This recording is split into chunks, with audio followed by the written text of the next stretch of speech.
Buenas tardes a todos. Muchas gracias por acompañarnos.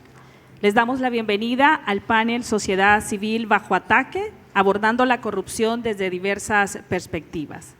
Esta tarde tenemos la oportunidad de conversar y de contar también con la presencia. Presento en primer lugar a Roberto Rubio, director ejecutivo de Funde de El Salvador.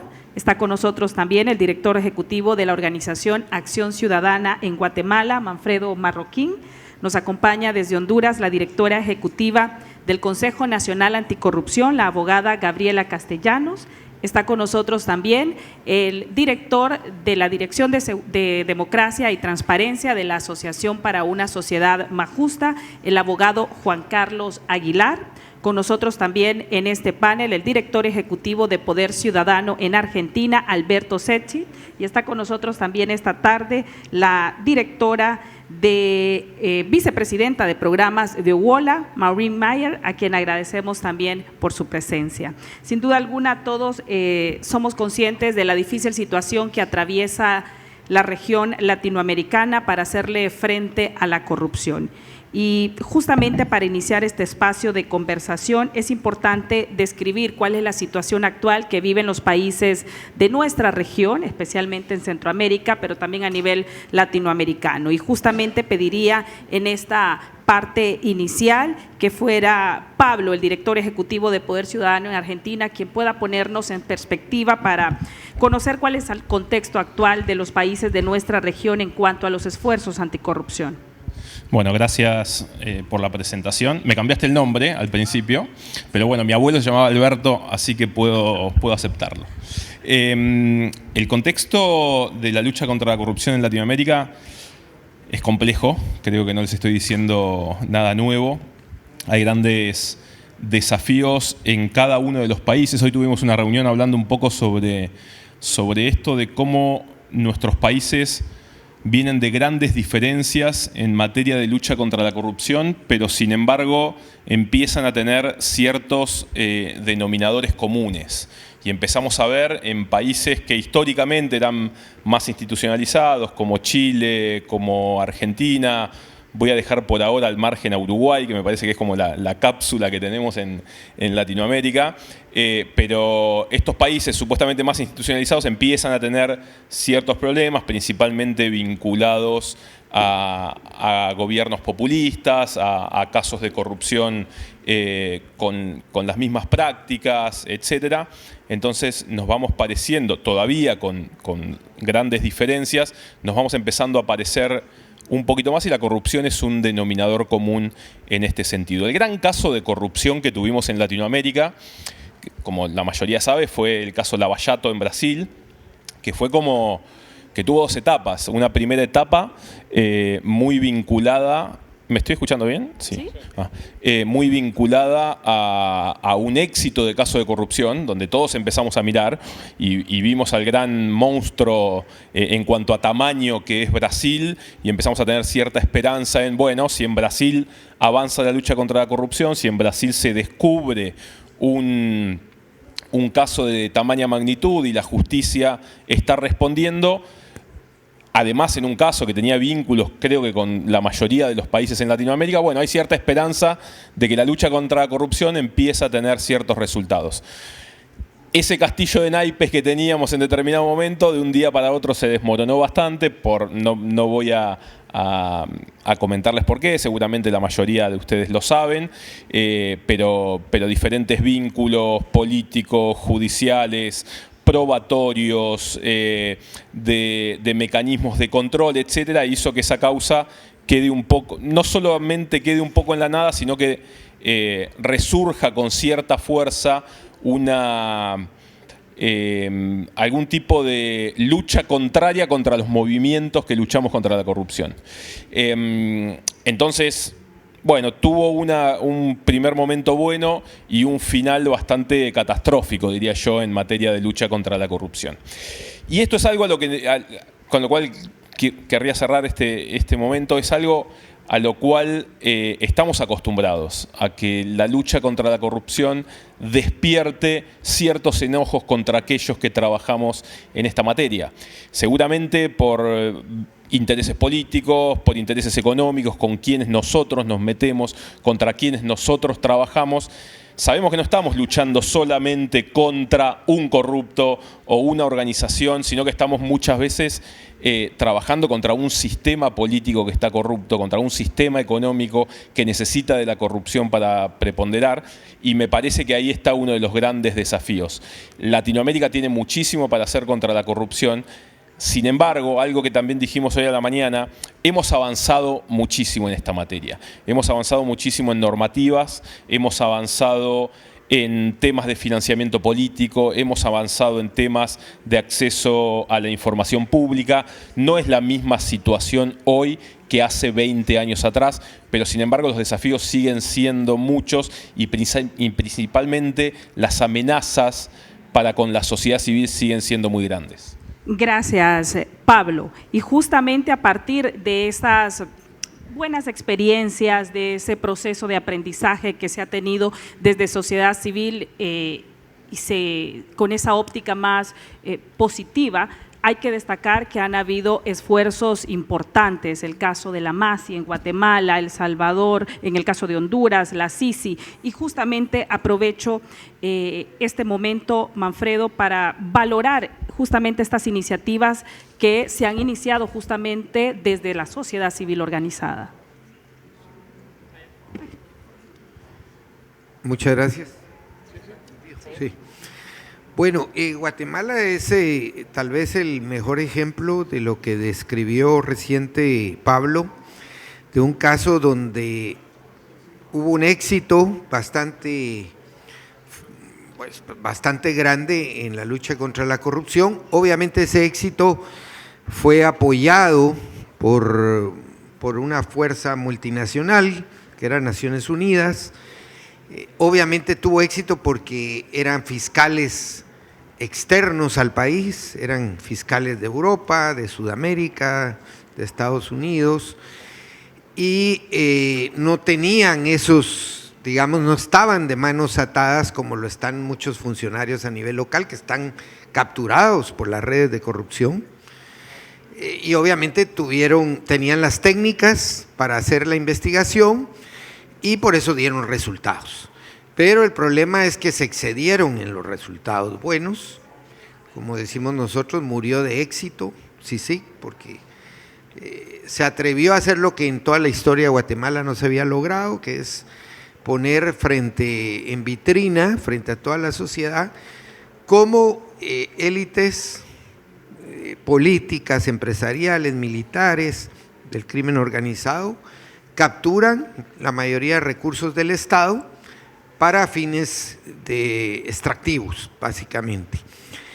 Y eso provocó lo que no habíamos tenido en Guatemala, por eso la democracia venía más o menos en un proceso de consolidación, como decían acá, un paso adelante y medio atrás, pero esa experiencia exitosa de anticorrupción que provocó una fusión de todas las élites para, primero, expulsar a esa comisión que representó una amenaza para todos. Entonces ellos se fusionan, cosa que no estaban así antes de esta experiencia, y diseñan una agenda completamente, digamos, antidemocrática, ataque de venganza. La corrupción contraataca, entonces va por una primera etapa de venganza contra todos los fiscales que participaron en las investigaciones, fiscales nacionales, porque obviamente los de afuera, los de Naciones Unidas tenían inmunidad, pero se quedaron los nacionales pagando el precio de haber hecho bien su trabajo. Los jueces que conocieron los casos, todos esos fueron criminalizados, entonces la corrupción ya no era de los corruptos, era ¿por qué investigaron a los corruptos? Eso es un atentado, es un delito. Y empezaron a criminalizar a todos. Ahora tenemos centenares de activistas, periodistas, operadores de justicia en el exilio, y entonces se impone una agenda de anticorrupción, es decir, vamos a legalizar la corrupción. Y todas las élites estamos unidas en ese proyecto de país. Y eso es lo que nos ha tocado vivir en los últimos 8 años, ese contraataque feroz de las fuerzas anticorrupción, pero pasa algo, el cisne negro, ¿verdad? Pasa algo inesperado, y es que a pesar de que, y parte de la agenda de lo que llamamos el pacto de corruptos, era cooptar todas las instituciones del Estado para que nunca más se atreviera el Estado a tocar a las élites, nunca más. Pero entonces en el proceso electoral inhabilitan, van expulsando a candidatos que tienen potencial de ganar y que no son del pacto de corruptos, sacan a 3 más fuertes y no se preocupan de sacar a uno que no representaba ninguna amenaza porque tenía 1% de intención de votos en las encuestas, y dicen, bueno, ya 1/4 es mucho costo internacional, mejor lo dejamos ahí, y resulta que la gente va y vota por esa opción, y ahí se les desarma el cuadro.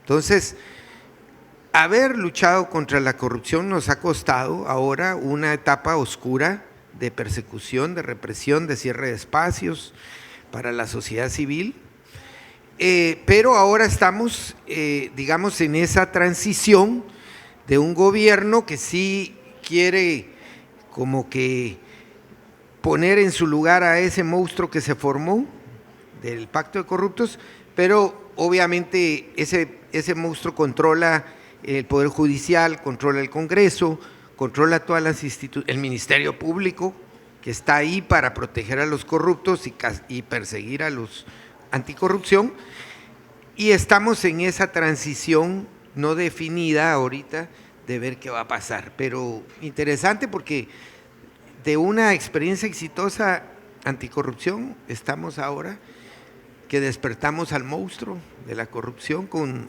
toda su potencialidad, y estamos en la etapa ahorita de ver si vamos a poder contra ese monstruo.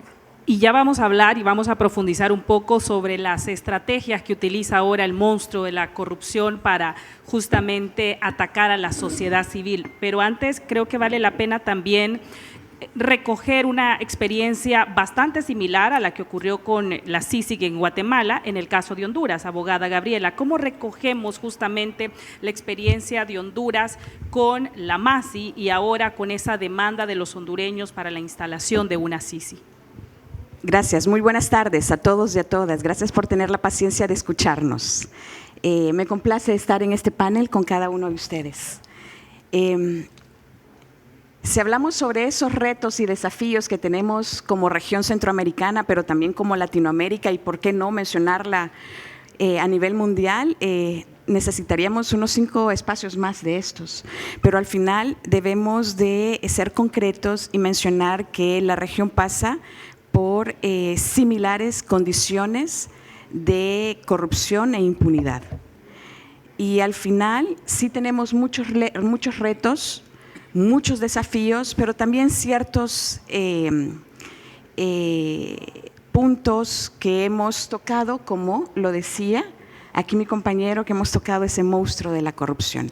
En efecto, yo creo que uno de los avances que tuvimos como país, como Honduras, fue la instalación de la Misión contra la Corrupción y la Impunidad, la MAXI, que nos dejó grandes legados, pero que al final esos legados se están perdiendo, lamentablemente.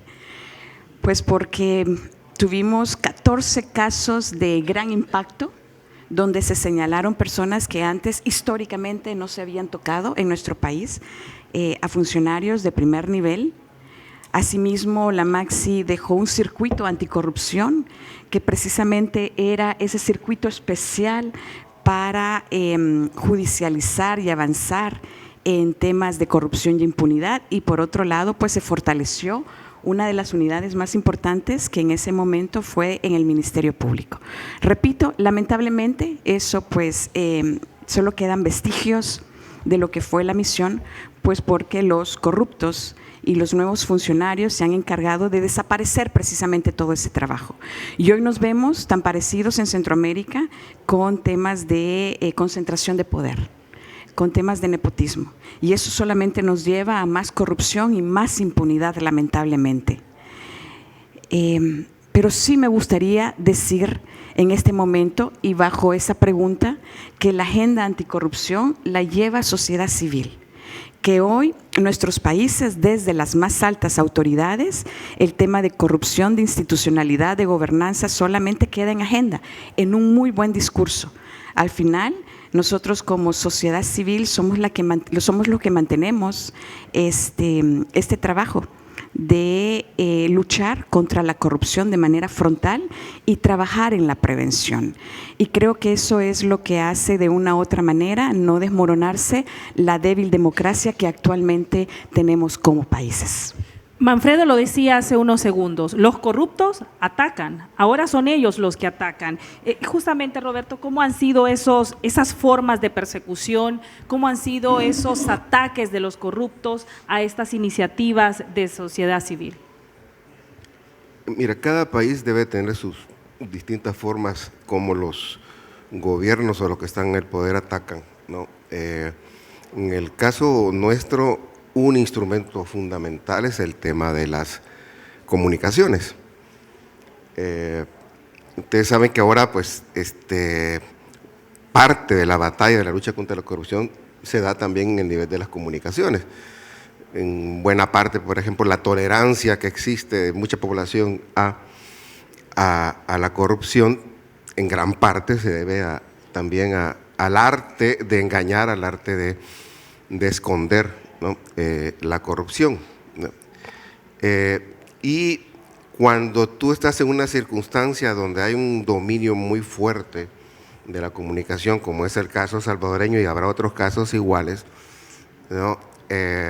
Por ejemplo, la capacidad que tiene un régimen para deslegitimar la lucha contra la corrupción y especialmente deslegitimar a los que luchan contra la corrupción, ¿no? Es muy fuerte. Por ejemplo, hay todo un arte en la comunicación para decirme las ONGs se oponen, ¿no?, a el combate a las pandillas, ¿no? Las ONGs molestan, las ONGs son un estorbo. Crean ese ambiente, primero, donde desvalorizan, pues, el rol de las organizaciones ciudadanas y al mismo tiempo utilizan todos estos instrumentos para atacar. Por el momento, en el caso salvadoreño, digamos, no hemos visto, exceptuando un caso de una organización que lucha contra la corrupción, organización ciudadana, y creo, 2 casos con periodistas, donde sí hay medidas de hecho, como por ejemplo, ya aquí hay un periodista del Faro, es decir, usan el Ministerio de Hacienda para sacarle las cuentas, inventarse cualquier cosa, ¿no? Cristosal, otra organización también que defiende los derechos humanos, lucha contra la corrupción, igualmente son investigados, ¿no? Cuando tú no tienes nada, prácticamente cero de institucionalidad, como es el caso salvadoreño, pues pueden hacer definitivamente cualquier cosa. Y utilizan mucho las redes sociales. Si algo ha distinguido al presidente Bukele en América Latina es como él fue el que inauguró realmente, digamos, cómo gobernar a través de las luces y los fuegos artificiales y el dominio de alguna manera de la mentalidad de mucha gente, generándole perspectiva, esperanza a través de una serie de instrumentos de comunicación. A nosotros, lo que hacen por el momento, a varias de las organizaciones que estamos trabajando en la lucha contra la corrupción, son las amenazas, digámosles, el desprestigio. Por ejemplo, nosotros en el caso de Funde, bueno, recientemente nos sacan un video, ¿no?, donde estamos dando una declaración de un proyecto de combate a las pandillas, ¿no? Y lo sacan de contexto y ponen el video, empieza a expandirse porque es un ejército de troles que tiene. Y eso les permite entonces ir, digamos, deslegitimando la lucha contra la corrupción, ¿no? Esos son los ataques que recibimos y el problema que hay también es que es bien difícil hacer una denuncia a la corrupción si no hay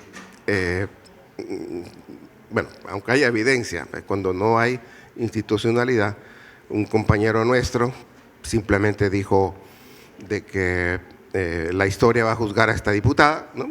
Es expresión lo que se dice, y fue puesto un aviso a la fiscalía, ¿no? En mi caso me pusieron también un aviso a la fiscalía. Estamos pues, en una situación donde es como la época de Montesquieu, la época del terror en la Revolución Francesa, donde se ha instaurado el miedo. Y el miedo, que es otro instrumento también, aparte de la comunicación, donde ellos ponen ejemplos de ciertas capturas, de ciertas personas que son capturadas y torturadas y no se dice nada, y eso genera un miedo que hace bien difícil la lucha contra la corrupción. Esos son los métodos, el miedo, la comunicación, el desprestigio. Por el momento no hemos visto encarcelamientos y muerte, pero bueno, no tardará. ¿Se parece este escenario a lo que sucede en Honduras? Lo consulto porque instituciones, organizaciones como el Consejo Nacional Anticorrupción, el mismo capítulo en Honduras de Transparencia Internacional, los últimos meses han sido el blanco de ataques por parte de las autoridades de gobierno. Abogada Castellanos, ¿cómo debe ser la respuesta de la sociedad civil ante este tipo de ataques? Los que nos compartía Roberto, lo que claramente usted ha sido también víctima de estos ataques en el caso de Honduras. Hay que establecer que son diferentes ataques, ¿sí? Desde la parte administrativa a nuestras organizaciones, por supuesto desde el gobierno, pero también ese ataque judicial, ese ataque legal, por supuesto que ese ataque a la integridad de nosotros mismos como defensores de los derechos humanos y de nuestros colaboradores. Al final yo creo que nosotros como organizaciones de sociedad civil que debemos de unirnos aún más es una simple respuesta. Entre más nos atacan, más trabajamos. Entre más nos atacan, más resultados damos. Y esos resultados son de impacto. Cuando sacamos un índice de transparencia a nivel nacional, cuando sacamos una línea de investigación, porque eso es lo que hoy tenemos como organizaciones de sociedad civil, que es totalmente distinto a lo que teníamos hace unos 5 o 10 años atrás. Hoy sociedad civil no solamente señala, hoy sociedad civil y nosotros como representantes de esas organizaciones establecemos investigaciones con una expertise igual o mejor que el mismo Ministerio Público. Hoy sociedad civil estamos en la capacidad de formular políticas claras en combate contra la corrupción. Hoy sociedad civil alimenta un ánimo de tener una mejor veeduría a todos los procesos que tiene el gobierno. Hoy nos transformamos. Así que esa respuesta, sin duda, es una respuesta positiva que va precisamente de la mano en combate directo frontal contra la corrupción. Y a partir justamente de estos esfuerzos de la sociedad civil, cobra mayor valor, y ustedes seguramente estarán de acuerdo, la importancia de esas acciones colectivas que se puedan impulsar. Y los próximos minutos para dedicar justamente ese protagonismo a dos iniciativas que es interesante y que vale la pena compartir en este espacio. Por un lado, los esfuerzos que se han hecho, abogado Juan Carlos y Pablo, con iniciativas como el Observatorio Ciudadano de Corrupción y SINO, que ese es este esfuerzo también entre los países que conforman el Triángulo Norte. ¿Cómo funcionan estas estrategias y cuál es el aporte de las mismas justamente a estos esfuerzos anticorrupción? Gracias, Jessica. Buenas tardes a todos los presentes. Efectivamente, ¿no? Parte de la problemática que sufre la región es precisamente con esa reducción del espacio cívico, esos ataques que están sufriendo las organizaciones de sociedad civil y todo aquel que piensa diferente con los gobiernos, porque precisamente se está generando mucho radicalismo en ese sentido, mucha polarización. Entonces, ¿por qué la necesidad de crear estas instancias regionales, estas instancias a nivel del continente de América? Precisamente porque se están generando ataques ataques y trabas, ¿no?, desde una perspectiva legal en contra de organizaciones, a través de impuestos, a través de buscar la forma de no renovar los permisos o esas herramientas jurídicas, ¿no?, que les puedan permitir seguir funcionando de una manera legal. Todo el tema del espionaje, ¿no?, todo el tema de las comunicaciones, la intercepción, las escuchas, toda esa perspectiva que se puede llegar a generar a través y materializar a través de ataques, bien sea por redes sociales, bien sea de manera directa a través de la intimidación, a través de generar ese tipo de acciones que vienen y reprimen, ¿no?, el accionar de las personas, sin llegar a el tema de la desinformación, que también es mucho de lo que se está generando, son muchas de esas campañas de desprestigio. Entonces, al final de cuentas, el atacar una sola organización es mucho más fácil que atacar un bloque o un conjunto y máxime instancias como SINOC, que es una instancia regional a nivel centroamericano, o instancias como el Observatorio Ciudadano de Corrupción, que ya es más a nivel del continente americano, que se desprende, ¿no?, de ese seguimiento a los acuerdos en un primer momento de la cumbre de Lima y posteriormente la de Washington, en donde existen compromisos precisamente de los gobiernos. Entonces, son mecanismos para trabajar articuladamente, para combatir la corrupción, para potenciar el tema de acceso a la información, a pesar de los avances que mencionaba Pablo en algún momento en temas de financiamiento político, el mismo acceso a la información. Creo que el principal problema de la región en temas de corrupción es el tema de la aplicabilidad, porque tenemos normativa, tenemos institucionalidad. El problema es cómo se aplica y quién aplica la ley. Es decir, y ahí podemos llegar a elecciones de altos funcionarios. Pero esos altos funcionarios, ¿cómo van a llegar a aplicar la ley? Si lo van a hacer de manera independiente, si lo van a realizar de manera autónoma, o simplemente se van a allanar o van a generar esos compromisos y esos conflictos de interés con los políticos que los han impulsado. Entonces, para mitigar un tanto el accionar gubernamental, pero también mitigar o evitar a la vez el hecho de que el aparato estatal vaya encima de organizaciones como las que estamos hoy representadas a través de los diversos países, es que se crean estos espacios. Y yo le sumaría quizá espacios un tanto más locales, porque nosotros estamos en conjunto con CNA y ASJ, Red por la Defensa de la Democracia, que es un esfuerzo que no se había visto anteriormente, en donde está articulada Iglesia Católica, Iglesia Evangélica, organizaciones de sociedad civil, la academia, grupos empresariales, ¿no?, y sectores más individualizados, como organizaciones de jóvenes y de mujeres, que precisamente lo que buscan es eso. Es mitigar corrupción, es potenciar el tema del espacio cívico y prestar especial atención en este momento, ¿no?, que es lo que se viene para Honduras, al menos el tema del espacio o el proceso electoral como tal. Entonces, es sumamente importante, es sumamente necesario el hecho de que se creen estas instancias tanto nacionales como regionales y extrarregionales, precisamente para fortalecer las organizaciones y también tener un escudo frente a ese aparato opresor que representa cada uno de los estados. ¿Cómo enriquecer estas iniciativas, Pablo? El observatorio, SINOC, otras como las que mencionaba ya el abogado Juan Carlos. Yo digo hace muchos años que no hay lucha contra la corrupción sin sociedad civil organizada. Y me parece que esto es algo que sabemos nosotros, pero también lo saben los corruptos. Entonces, todo el intento de debilitamiento a la sociedad civil es una estrategia que en muchos casos es muy efectiva, ¿sí? Cuando uno va a ver países como Nicaragua, por ejemplo, donde la sociedad civil directamente desapareció, bueno, el gobierno tiene el espacio libre para hacer lo que quiera, sin voces críticas. A la sociedad civil, por supuesto que hay que sumarle el periodismo, etc. Entonces, la respuesta desde la sociedad civil, por lo menos los que luchamos contra la corrupción en Latinoamérica, es unirnos. Y justamente el Observatorio contra la Corrupción es eso. Surge a partir del trabajo de la Cumbre de Lima de la OEA, donde se establecieron ciertos principios en materia de lucha contra la corrupción, de generación de transparencia, y lo que hicimos, un poco como excusa, es, bueno, vamos a seguir estos lineamientos, vamos a monitorearlos, vamos a ver qué avances hay, qué retrocesos hay en la materia, pero al fin y al cabo tenemos una agenda enorme. Nos juntamos con los capítulos de Transparencia Internacional y algunas otras organizaciones, y los desafíos que tenemos son cada vez más grandes, y cada vez necesitamos juntarnos más, y cada vez necesitamos más actores del lado de, vamos a llamarlo, como decía el Chapulín de Colorado, del lado de, síganme los buenos, del lado de los buenos, ¿sí? Y es un desafío enorme, porque no solo luchamos contra la corrupción, sino que luchamos ahora también contra los que intentan que retrocedamos en materia de lucha contra la corrupción. Se van sumando desafíos, pero no nos queda más que unirnos y seguir luchando por esto.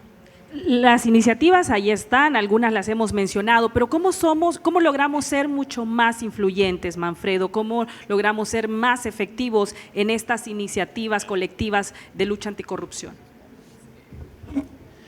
Bueno, hay que ver que los estados efectivamente son muy ineficientes en dar resultados a la población. No hablamos de lucha contra la corrupción, sino de servicios básicos como seguridad, salud, educación. Y esa incapacidad de los estados tiene que ver con que son estados capturados por redes de corrupción. Entonces, los recursos que deberían de ir a resolver los servicios que la gente demanda, pues se van embolsando, van siendo saqueados por individuos, por particulares, inhabilitan al Estado para dar resultados. Entonces, es ahí donde nosotros, y por eso también hablábamos en una sesión hoy en la mañana, por eso los líderes autocráticos o con tendencias a ser dictadores son tan efectivos, porque ellos pues ofrecen resultados y los dan. Bueno, hablemos de Bukele en El Salvador, la lucha contra las pandillas, darle seguridad a la gente en las calles, pero ¿a qué costo? Bueno, sin derechos, digamos, inhabilitando los derechos de la población. Bueno, así es relativamente fácil dar resultados, porque ya no estás hablando de una democracia, o sea, ya son resultados de un Estado no democrático, donde están inhabilitados los derechos de los ciudadanos. Claro, y hoy hablábamos, ¿qué pasa si esos líderes autoritarios también tienen éxito en la lucha contra la corrupción y dicen, bueno, ya eliminé la violencia en las calles y ahora les voy a eliminar la corrupción y voy a crear una narrativa de que ya no hay corrupción en el país? Porque yo solito, o sea, como gobernante, como líder, tengo más capacidad que todas esas instituciones democráticas. Entonces, ese es otro riesgo que estamos viendo en la región, de que se vendan estas fáciles o falsas soluciones, porque si fueran sostenibles, pues yo creo que todos estaríamos de ese lado. No habría un porcentaje pequeño que critica esas falsas soluciones que no son duraderas, porque no puede ser duradero tener a 70,000 personas en la cárcel, en el caso de El Salvador, permanentemente, sin derecho de defensa, sin derechos humanos. Entonces, lo que tenemos que ver como sociedad civil es cómo le liberamos al Estado las manos atadas, porque, por ejemplo, muchos países, te digo, eso es la mayoría de América Latina, el 90% en el caso de Guatemala del presupuesto se va en funcionamiento, en pago de salarios y de todo lo demás, instalación. O sea, solo queda el 10% del presupuesto para atender todas las necesidades básicas. Entonces, si no hacemos una cirugía mayor para que ese Estado tenga por lo menos el 50% del presupuesto para hacer inversión, ese Estado nunca va a dar resultados, nunca. Entonces tenemos que ir por reformas agresivas, ¿verdad? Porque tenemos que liberar al Estado para que ofrezca resultados. Pero hoy en día entonces tenemos elecciones con estados pues atados de manos y pies para luchar contra la corrupción, y esos los van a ir aprovechando los dirigentes políticos con aspiraciones autocráticas para vender después que ellos pueden luchar contra la pobreza, ellos pueden luchar contra la corrupción, pero ya sin condiciones democráticas. Pero así está la tendencia en la región. Entonces, ese es el dilema que está, ¿verdad? Entonces, yo por eso digo, como sociedad civil tenemos que exigirle a nuestros gobernantes reformas, así como las hacen los líderes autoritarios, pero dentro de las normas democráticas.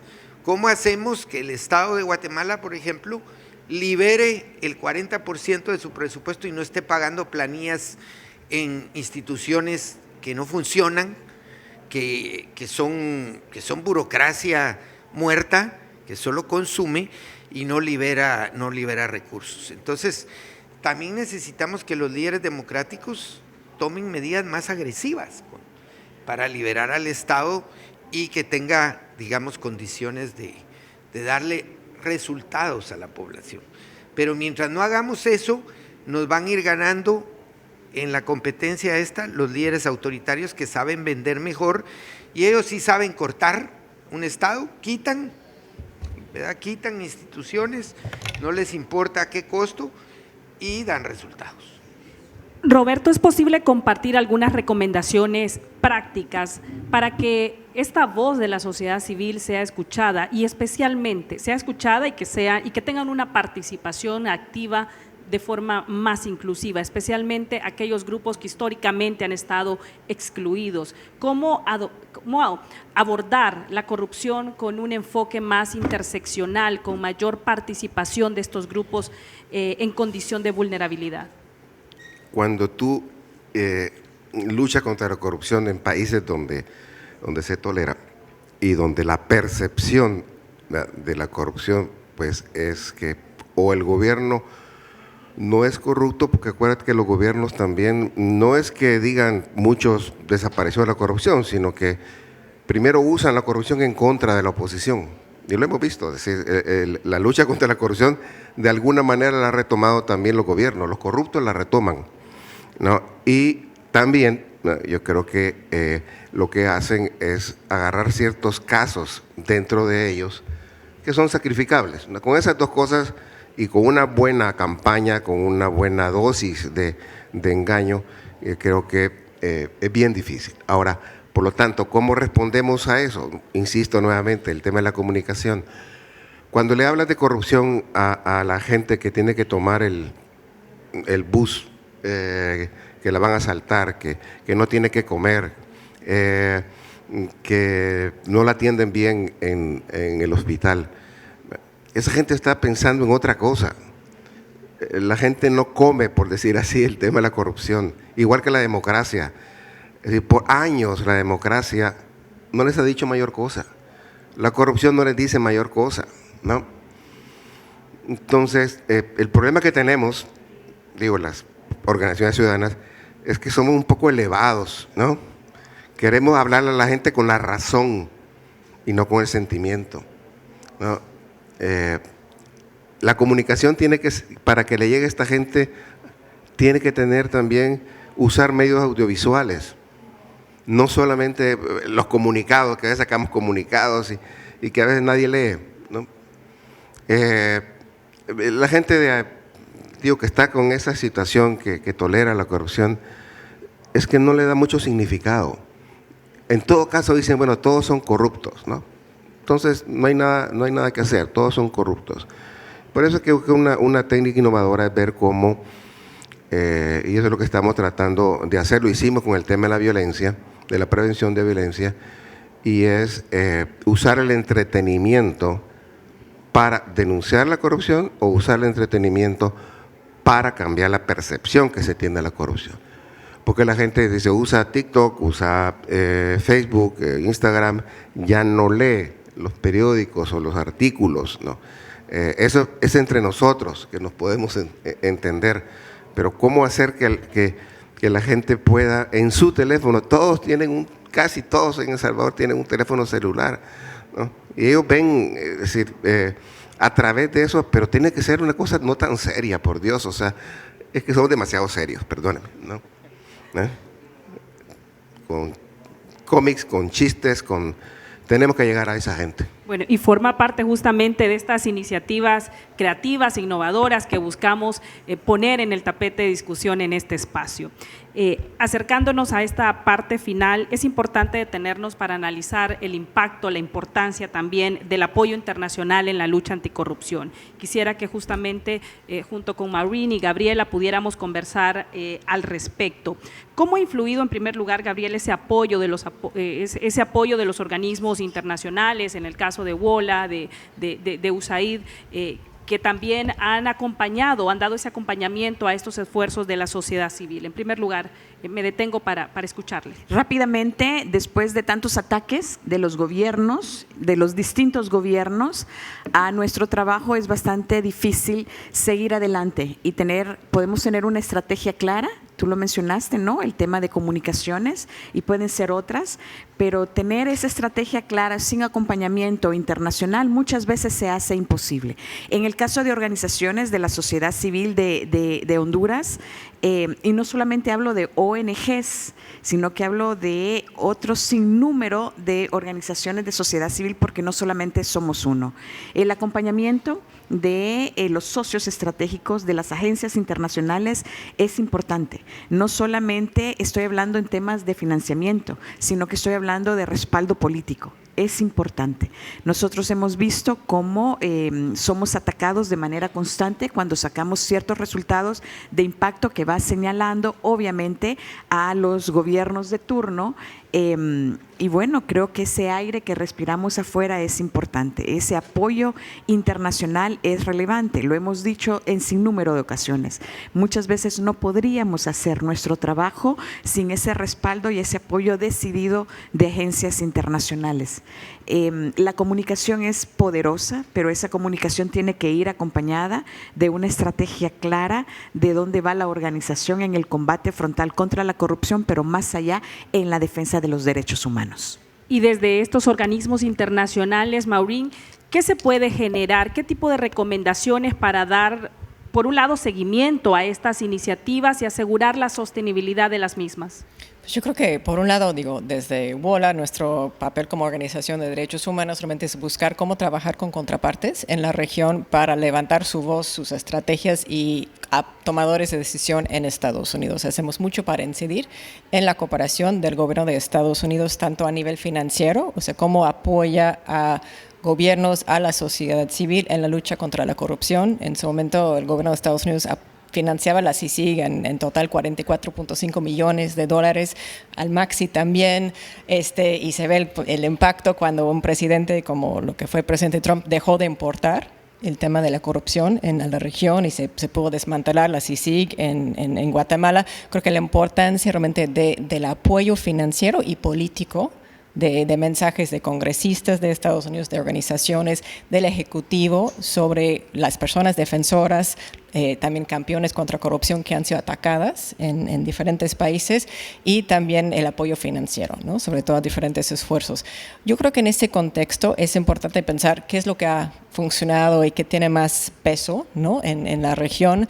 Y yo creo que, por un lado, desde Estados Unidos, yo creo que 2 o 3 puntos claves. Por un lado, entender bien el impacto de las sanciones de Estados Unidos. Tenemos varios medidas de sanciones, casi todos de recién creación. La ley Magnitsky son de 2020, que son sanciones financieras y de visa individuales para personas acusadas de corrupción y graves violaciones de derechos humanos, y una serie más de restricciones de visa, sobre todo, incluyendo algunos que son solamente para Centroamérica. Creo que el impacto diferenciado, entonces vale la pena pensar más qué es el impacto, qué mensajes da, y si no hay una estrategia clara atrás de por qué se están sancionando unas personas, como que no queda muy claro, pero pues vale la pena analizar más qué es el papel de sanciones individuales. Yo creo que otro tema es cómo coordinar eso entre la Unión Europea y Estados Unidos, porque Estados Unidos ha sancionado a muchos funcionarios, Guatemala, por ejemplo, y si no hay una contraparte en Europa, pues igual pueden viajar a donde sea fuera de Estados Unidos y no les importa tanto, ¿no? Entonces, ¿cómo coordinan mejor sus mensajes? El apoyo financiero y político a la gente que en exilio. Como decía Manfredo, hay muchas personas, de Guatemala en particular, El Salvador también, y México y otros países que viven actualmente en Estados Unidos, otros países en la región que necesitan apoyo. Sabemos que Estados Unidos está apoyando a diferentes esfuerzos para esa población, que creemos que es importante. Y yo creo que, por último, 2 temas más. El papel de las instituciones financieras internacionales, que es el papel de poner presión desde diferentes gobiernos, en nuestro caso al gobierno de Estados Unidos, sobre qué condiciones ponen a otorgar préstamos. Sabemos que El Salvador está negociando desde hace años un préstamo con FMI. Apoyamos una carta a nuestra Secretaría de Tesorería preguntando y pidiendo realmente que asegurara ciertas condiciones a un préstamo para El Salvador que tenía que ver con transparencia, derechos humanos, investigación de casos de corrupción. Entonces, creo que es el último.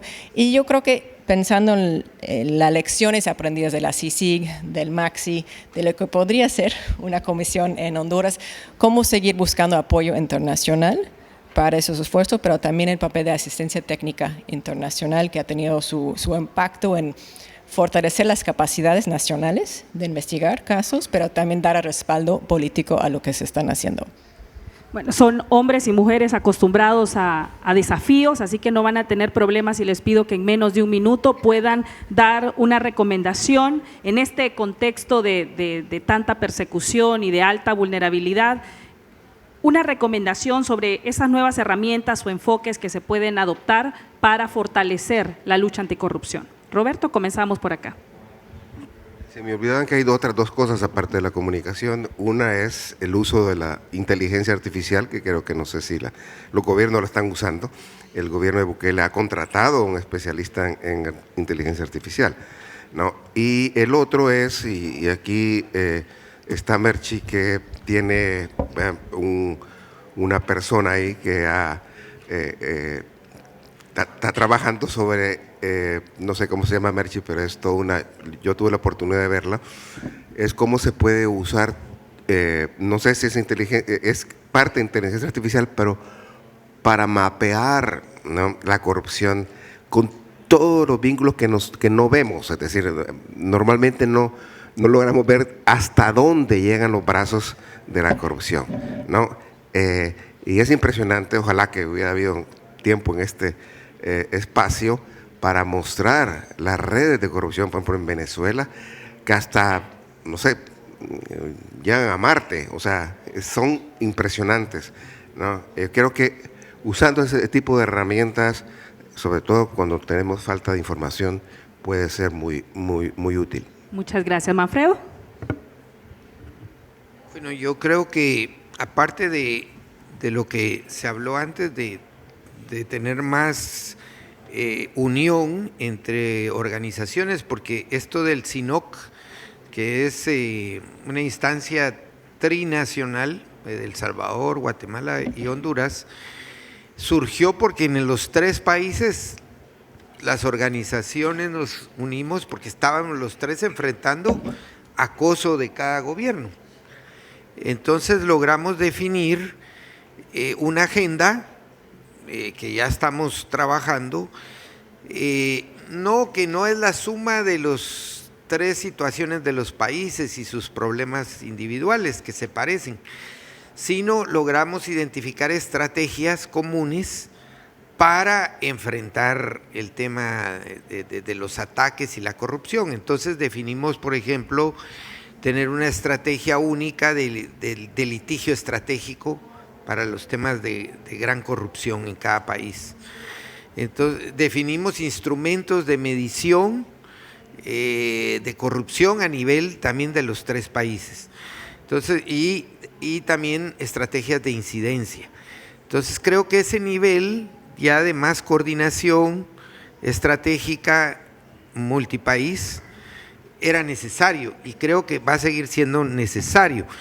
La otra cosa es que yo creo que en países como los nuestros tenemos que tratar de convencer a los empresarios, a la comunidad empresarial, de que la corrupción es un mal negocio a mediano y largo plazo, porque puede ser un gran negocio a corto plazo, que es lo que domina hoy, digamos, el ambiente económico. Pero la corrupción hunde indicadores de país macroeconómicos. Digamos, bueno, Guatemala, por ejemplo, es un país muy sano macroeconómicamente. Ustedes miran las cifras de Guatemala y son de las mejores de América Latina en términos macroeconómicos, pero ya tenemos 4 millones de guatemaltecos en Estados Unidos, pues la gente sigue yéndose.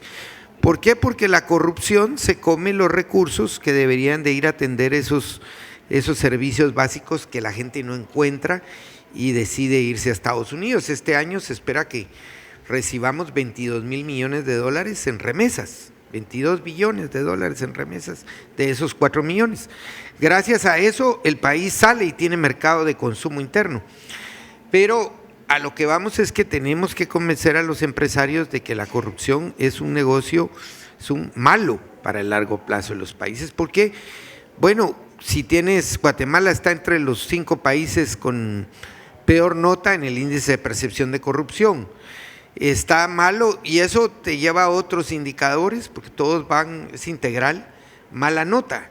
Entonces, no es un país atractivo para la inversión extranjera, masiva como se necesita para salir del subdesarrollo de la pobreza. Entonces, tenemos que trabajar más de la mano con los empresarios y volverlos un aliado de verdad en nuestra lucha. Si no, es muy difícil porque estás luchando contra el poder político corrupto, contra la élite económica que tiene todo el poder en nuestros países. Ahí esa batalla está casi perdida, pues. Tenemos entonces que equilibrar los factores para tener una fórmula medio exitosa a largo plazo. Abogada. En un minuto. Sociedad civil es la que robustece la democracia. Y cuando hablamos de la construcción de sociedad civil, no es la defensa de una persona o de una organización, es la defensa del colectivo de las personas. Nosotros vemos los derechos humanos que se cumplan o los exigimos a que se cumplan a los gobernantes. Creo que desde allí la construcción colectiva de nosotros, de nuestras organizaciones, de nuestra región, va a ser más fuerte esta lucha contra la corrupción. No hay otra manera, tú lo dijiste al principio, ¿no? Sociedad civil es la que puede dirigir cierto camino de la construcción de la institucionalidad, no solamente de la institucionalidad, sino que de la democracia misma. Cuando unimos esfuerzos somos más grandes, somos poderosos, pero hay que reconocer el poder que está en nosotros cuando verdaderamente nos unimos. Gracias. Sí, bueno, creo que se debe de apostar, ¿no? Y cómo llegar también a ese público joven. En el caso hondureño, pues es una población bastante grande, son más de 3 millones de hondureños los que están dentro de ese grupo etario, pero también es una estrategia de comunicación. Y lo decía Roberto, no podemos llegar, y creo que un ejemplo claro, los informes se han ido reduciendo. Antes eran informes de 70, de 100 páginas, ahora son informes un tanto más ejecutivos, 25, 30 páginas, pero el joven ni siquiera esos informes lee. Entonces es ver la forma, a través de esa manera comunicacional, de reducir esas 25 páginas en 2 minutos. Y solamente así se va a poder atraer la atención de ese grupo joven y a partir de ahí involucrarlo en actividades en pro de la democracia, en pro de la estrategia anticorrupción. Y luego una estrategia de involucramiento, pero esa estrategia de involucramiento tiene que ir orientada a través de formación, pero no solamente quedarse en la formación para ser veedores, hay que promover también al joven para que sea un actor activo en el tema político, por ejemplo. Y al que no le interesa la política, pues que sea un activista anticorrupción, que sea activista defensor de derechos humanos y de la democracia, pero también fomentar esos liderazgos para que puedan llegar a ser parte de la política en el futuro, porque si seguimos de espectadores, si seguimos solo viéndola de lejos, al final de cuentas el ciclo y esa corruptela no institucional que existe va a seguir replicándose. Pablo. Estamos en un momento histórico donde la verdad yo diría que casi no existe más, donde algo que antes pasaba en las redes sociales, de que aparecía una fake news o algo por el estilo, ya está pasando hasta con presidentes que salen y dicen algo que no es cierto, que no está fundamentado en ninguna historia, en ningún dato, etcétera. Con lo cual, hoy tenemos que luchar contra eso, y de la única forma que podemos luchar contra eso es con imaginación.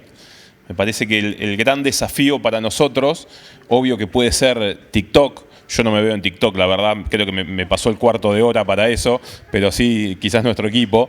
Pero el TikTok tiene que estar fundamentado en la verdad, tiene que estar fundamentado en datos, tiene que estar fundamentado en ese informe de 25 páginas que ya no lee nadie. Pero me parece que la imaginación en este momento tan crucial de la historia de la verdad es fundamental. Y me parece que nuestras organizaciones, ante todo, tienen que trabajar con la verdad. Aunque a muchos no les guste, aunque a veces no sea trending topic la verdad, ¿sí? Nuestro desafío sigue seguir insistiendo por ese lado y por el otro lado, en algunos países donde todavía tenemos cierta institucionalidad, buscar los actores que nos pueden ayudar a pelear. La sociedad civil organizada, indudablemente unida, pero todavía hay algunos jueces, todavía hay algunos fiscales, no, Merchi, no te estoy mirando a vos, hay algunos funcionarios que quieren llevar adelante esta batalla y me parece que hay que trabajar en conjunto, pero principalmente cuidarlos de que puedan seguir en esos lugares y que no terminen cansándose.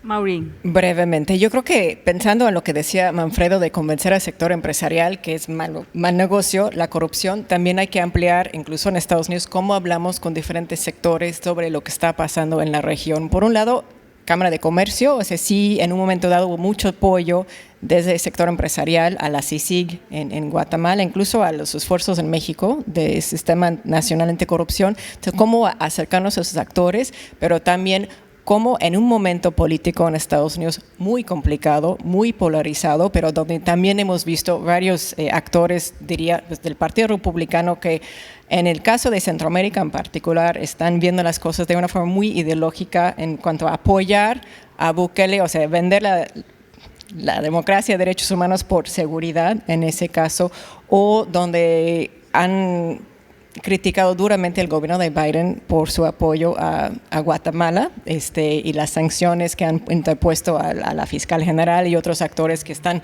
minimizando las investigaciones contra la corrupción. Entonces, ¿cómo ampliar?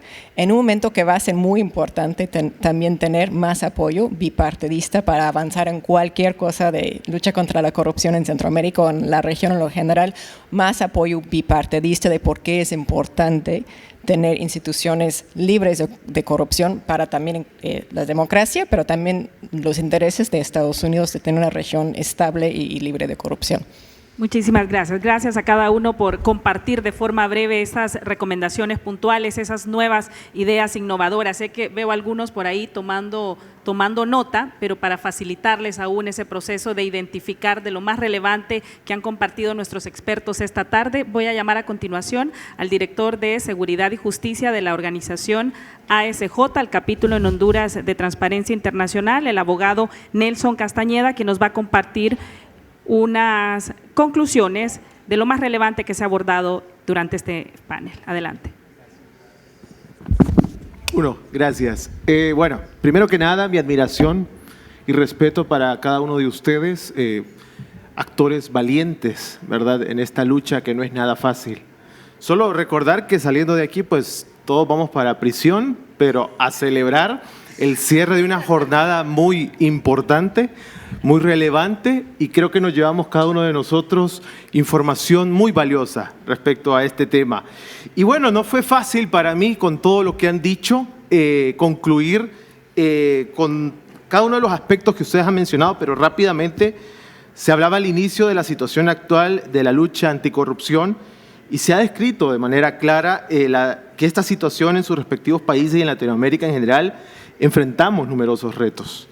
Es esperanzador ver cómo la sociedad civil continúa siendo un pilar fundamental en esta batalla y obviamente sigue siendo una amenaza significante la situación, pero creo que la resistencia y la determinación de nuestras comunidades organizadas nos dan ese impulso para continuar con esta lucha. En los casos de éxito y factores clave me encantó el recordar en el caso de Honduras la Maxi, en el caso de Guatemala la CICI, cómo fue posible alcanzar esos logros que eran un sueño antes de que se implementaran estas dos instancias en estos países, y nos demuestra que cuando las estrategias son claras y el apoyo adecuado se recibe, es posible generar un impacto positivo en la lucha frontal contra la corrupción. Luego se habló muy bien sobre el tema de la persecución y la resiliencia. Nos recordó que podemos ignorar las formas de persecución y ataque que enfrentan los líderes y defensores. A pesar de estos desafíos, la respuesta ha sido siempre resiliente y valiente por parte de la sociedad civil. Y creo que eso nos mantiene a nosotros latentes y siempre con la frente en alto de continuar con esta labor. Después habló de las recomendaciones prácticas y se estableció que para fortalecer la voz de la sociedad civil, especialmente de aquellos grupos históricamente excluidos, es crucial adoptar un enfoque interseccional y colaborar de manera más efectiva. La sociedad civil debe de trabajar junta para proteger y empoderar a las comunidades afectadas por la corrupción. Además del apoyo internacional que también se recibe, que es muy valioso, necesitamos continuar con mecanismos de seguimiento sólidos para evaluar el impacto de nuestras iniciativas y asegurar su sostenibilidad a largo plazo. Y en conclusión, pues podemos decir que la lucha contra la corrupción es ardua, es desafiante, pero la determinación y el coraje de la sociedad civil son nuestras mayores fortalezas y virtudes. Y recordarle algo importante a los gobiernos corruptos y que se dijo el día de hoy: entre más atacan a la sociedad civil, más nos impulsan a trabajar y más nos impulsan a presentar mejores resultados y de mayor impacto. Gracias a todos nuevamente por su dedicación y compromiso, y con esto damos por concluido este espacio. Muchas gracias. Muchísimas gracias a todos.